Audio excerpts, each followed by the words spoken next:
What's up to your fans and welcome back for vlog 4 of my Disability History Month coverage here on Phoebe's Does Technology Reviews. So in this vlog I'm going to be talking about what accessibility options I think developers should start including in various bits of technology and gaming that's coming out, and in this video it's actually going to be broken into 2 parts, 3 points. In the first part concentrating on technology and the second part concentrating on gaming. But before we get too far into this video, here's a quick reminder of where you can follow me on all my social medias and where you can find out more about technology reviews if you want to check out the blog and you want to help spread the message on how we can make technology accessible for everyone.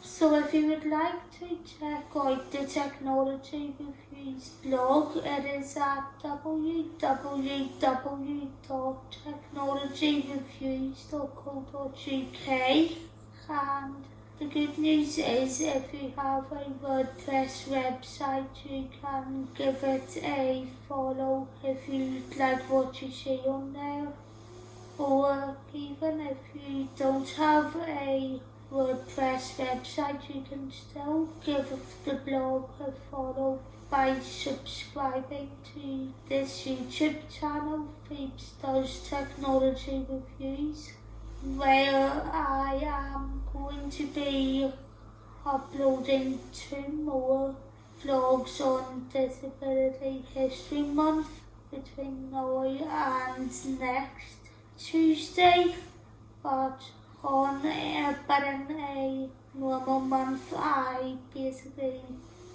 upload a couple of times a month or every few months. If you would also like to follow me on Twitter, you can follow me at Phoebe's Lyle, and you can also follow Technology Reviews on there at Tech Reviews UK with a hyphen.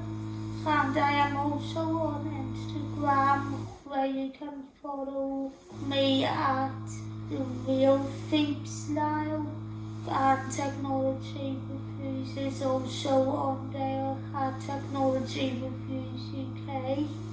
As well as this, I'm also uploading a I Hope podcast that you can find by searching for Phoebe's Lyle on SoundCloud, and you can also like the Technology Reviews Facebook page, which I think is facebook.com/technoreviews. But now that I've said all that, let's get straight into the video. Assistive and adaptive technologies have come a long way since the early 2000s, when you would only meet a few people who would talk to you about accessibility in technology. Despite the recent launch of Cyberpunk 2077 causing uproar, with them not including many accessibility options and also including flashing lights with no option to turn them off as of present. Accessibility on the whole across tech and gaming is a lot better than it was, and this is what I'm going to think about while I go through this vlog. So starting us off at number 1 in the accessibility with technology section, we have including some accessibility options during the initial setup of a device. So I've got a 15-inch MacBook Pro, which I've had for about 5 years now. So swapping over to my computer screen for a second so I can show off a few of my accessibility settings. I'll just show you what I have my settings set at. So going into accessibility here, which is the re-person icon. You can see if I go down here and into keyboard that you have sticky keys and slow keys. Sticky keys basically means that I can operate keyboard shortcuts by just using one button at a time instead of holding down 2 buttons at a time. So basically, like just holding down command and space and then just get that out there. So if I then go back and go down to trackpad settings, you'll see I have my trackpad set up as just a normal tap to click, but instead of the secondary click with 2 fingers, I have my secondary click set to click in the bottom right corner. This is what I spent the best part of 4 years trying to get, because I couldn't hold down my 2 fingers at the one time, and so clicking the bottom right corner works a lot easier. Some disabled people aren't that tech savvy, and some of us would like to work things out for ourselves, maybe a wee bit earlier in the process of getting a new laptop and setting it up. So what I would prefer would be for if some accessibility options could be enrolled into the initial setup of all computers, not just the Mac ones, because even if it was just keyboard and mouse/trackpad settings, it would be nice for everything to work as soon as the computer is ready to be used.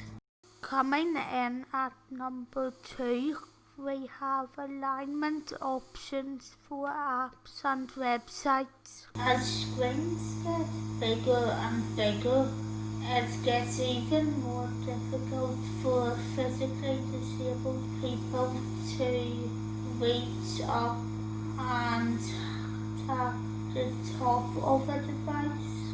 I've said before how I do everything with my head, and as hard as everything used to be, I don't think it's as difficult now for me to stretch.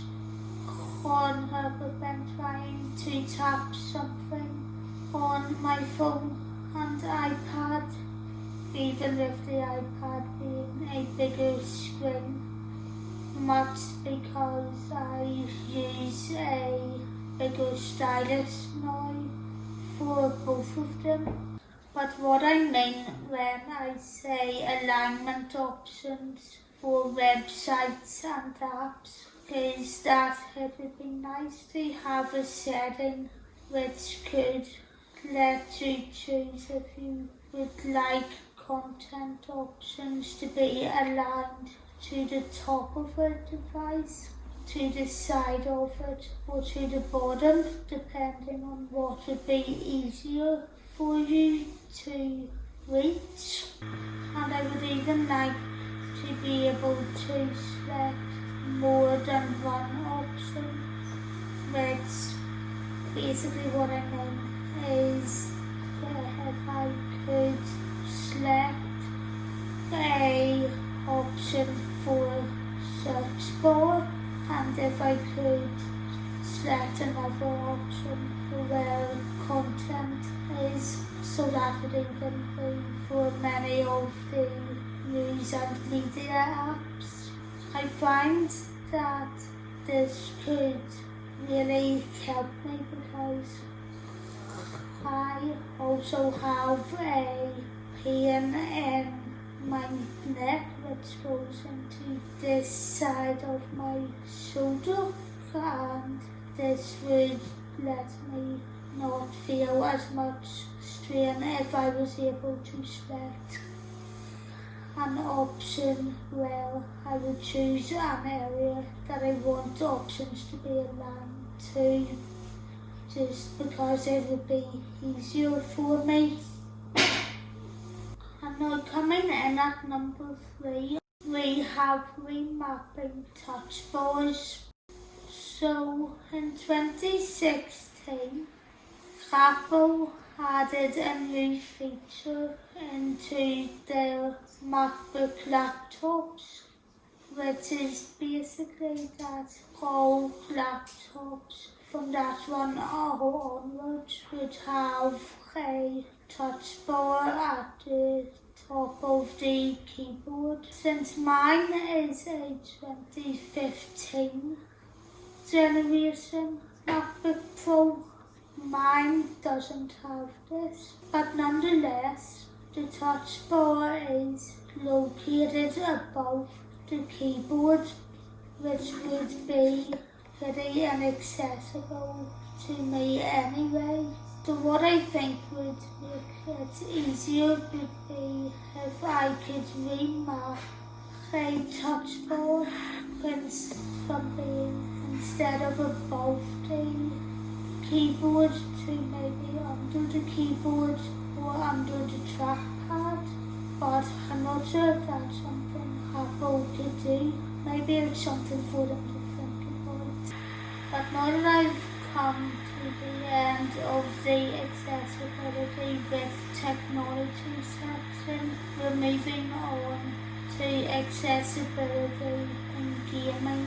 At point number 1 in the accessibility with gaming section, we have photosensitive mode and toggle options included by default. So with this point, I'm obviously thinking about the recent uproar with Cyberpunk 2077, but I'll try to talk about it just like this and hopefully it sounds respectful enough without me really losing my temper. We already have color blindness mode, and other subtitle settings in, I think, every game at the minute. And if they're not in every game, let's face it, guys, they're in quite a lot of them. We also have adaptive controls, and there are other games which allow you to turn flashing lights off. So why was a game allowed to be released when it could cause seizures? I don't have epilepsy myself, however I know and have known people who do. So what I'm saying is, I think this should be a warning a large percentage of the games industry, and I think it should prove as a lesson to CD Projekt Red. But if there's anything they can do to make all of this better, then put in a photosensitive mode, put in a non-flashing lights mode. However, thinking about the accessibility options, they haven't added at the minute, because I have seen the accessibility options that they include on a couple of websites, and also thinking from the perspective of my own disability as well. As someone who has more problems with the controls, because I can reach the front of because I can use the front of a controller but can't use the back, I also think it would be good for them to add in toggle options, and I think especially shooter games should have photosensitive mode and toggle options as options in the accessibility by default. Coming in at number 2 in the accessibility with gaming section is settings for VR headsets. Virtual reality, often shortened to VR, makes you the character in a video game by requiring you to wear a headset. The one I have is for my phone and by in tempo, and basically putting you into the game with the headset on. Not the same as augmented reality or AR, which is an interactive experience combining a real-world environment with what you see digitally and letting you put digital objects into it or play with a part of a digital object. Most of the virtual reality games you get are controlled by using a controller, but there are also ones you can get when you operate them by looking, as well as ones which you operate by making sounds. However, disabled people have long had a complicated relationship with VR games, similar to how we felt about the Nintendo Wii in the past and how we feel about the Nintendo Switch. While the ideal situation would be for you to see part of the real world while you have the headset on, or for there to be an adaptive controller, we have to understand that something like that takes years of planning and would also cost money. So thinking of an option that should be cheap, I think a setting should be added which gives you the choice between whether you control your games by using a controller or if you do it by looking. AR games, however, do seem easier to operate, and I specifically loved Minecraft Earth last year. But what would make me feel safer would be if there was a safety mode in settings which could tell me if a car is approaching or if I'm approaching a road.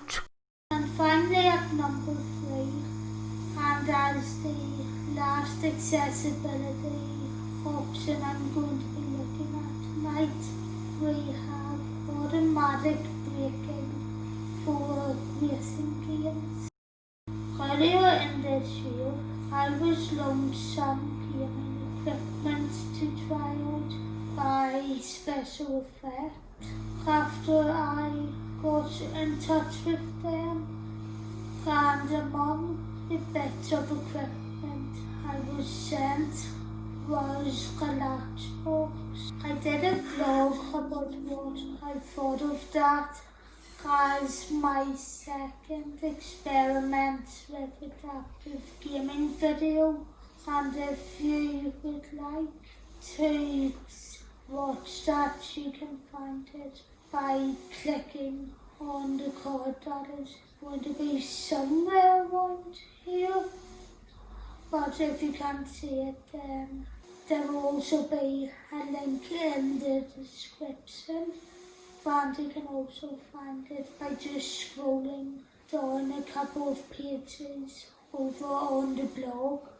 As I said in that review, I don't think the problem is as much with latching buttons as it is with just racing games. What I mean by that is I find it very difficult to hit accelerate off and then reach for my brake button, because I did all that with my adaptive controller. And so what I would like an automatic brake option to then do would be just for when I hit accelerate off, for it automatically to just go into braking.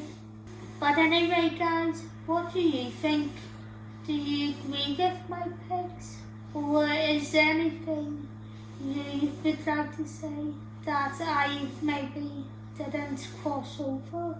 Overall, I think accessibility with technology and gaming is in a better place than it was a few years ago.